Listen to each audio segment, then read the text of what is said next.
একজন মেয়ে দূরে সরে যায় ধাপে ধাপে, কিন্তু আপনি সেটা বুঝতে পারেন না, অনুভব করতে পারেন না, যতক্ষণ না সে সত্যি হারিয়ে যায়। প্রথম ধাপ, কাছে আসার প্রচেষ্টা। শুরুর দিকে সে আপনাকে তার মনের সব কথা বলতে শুরু করবে, তার অনুভূতিগুলো শেয়ার করবে, ছোট ছোট কথায় আপনাকে বোঝাতে চাইবে। কখনো হয়তো তার ভালো লাগা, কষ্ট বা দুঃখের কথা আপনাকে জানাবে। সে চাইবে আপনি তার কথাগুলো গুরুত্ব দিয়ে শুনুন, বুঝুন, তাকে সময় দিন। কিন্তু আপনি হয়তো খুব একটা পাত্তা দেবেন না। ভাববেন এ এত স্বাভাবিক, মেয়েরা এমনই হয়।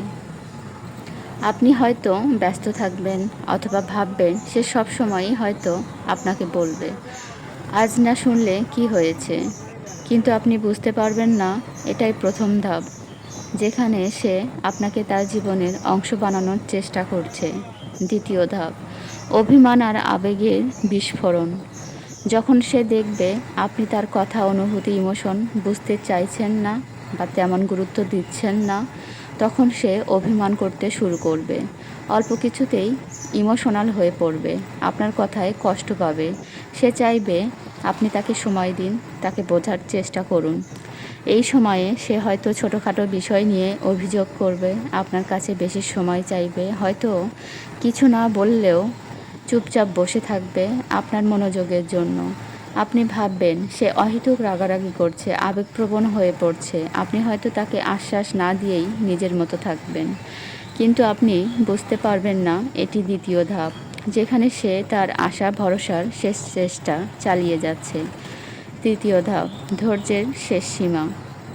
যখন তার অভিমানেও আপনার মন গলে না, তখন সে আর আগের মতো থাকবে না। এখন সে অল্পতেই বিরক্ত হয়ে যাবে। আপনাদের মধ্যে কথায় কথায় তর্ক হবে, ঝগড়া বাড়তে থাকবে। আপনাকে আর কিছু বোঝাতে চাইবে না, কারণ সে জানে বোঝানোর কোনো মানেই হয় না। এখন সে আপনার কথায় আর আগের মতো প্রতিক্রিয়া দেখাবে না। হয়তো কোনো দিন আপনি কিছু বলবেন আর সে চুপচাপ শুনবে, না রাখবে, না হাসবে, আর আগ্রহ কমতে থাকবে। সে আর আপনাকে নিয়ে স্বপ্ন দেখবে না। এটাই সবচেয়ে ভয়ানক সময়, কারণ এই চুপচাপ থাকা মানে সে আপনাকে ছেড়ে যাওয়ার জন্য নিজেকে প্রস্তুত করেছে। শেষ ধাপ, নিঃশব্দ বিদায়। আপনি ভাববেন হয়তো সব ঠিক হয়ে গেছে, যেহেতু সে আর অভিযোগ করছে না, রাগ করছে না, তাই সম্পর্ক স্বাভাবিক হয়ে গেছে। কিন্তু না, সে আসলে আস্তে আস্তে দূরে সরে যাচ্ছে। তারপর একদিন একদম সাধারণ একটা ব্যাপারে তর্ক হবে। আপনি ভাববেন এ তো খুব ছোট্ট একটা বিষয়, এ নিয়ে এত বড় প্রতিক্রিয়া কেমন করে। কিন্তু আপনি বুঝতে পারবেন না, এটা শেষ ফোঁটা ছিল তার ধৈর্যের ধাপে। সে আর এক মুহূর্ত থাকতে চাইবে না, সে চলে যাবে। আপনি হতবাক হয়ে খুঁজবেন উত্তর, কেন গেল, কোথায় ভুল হলো, কি করতে পারতেন। কিন্তু সেই উত্তর আর কোনোদিনও আপনার কাছে আসবে না, কারণ সে অনেক আগেই চলে গিয়েছিল। আপনি শুধু টের পাননি।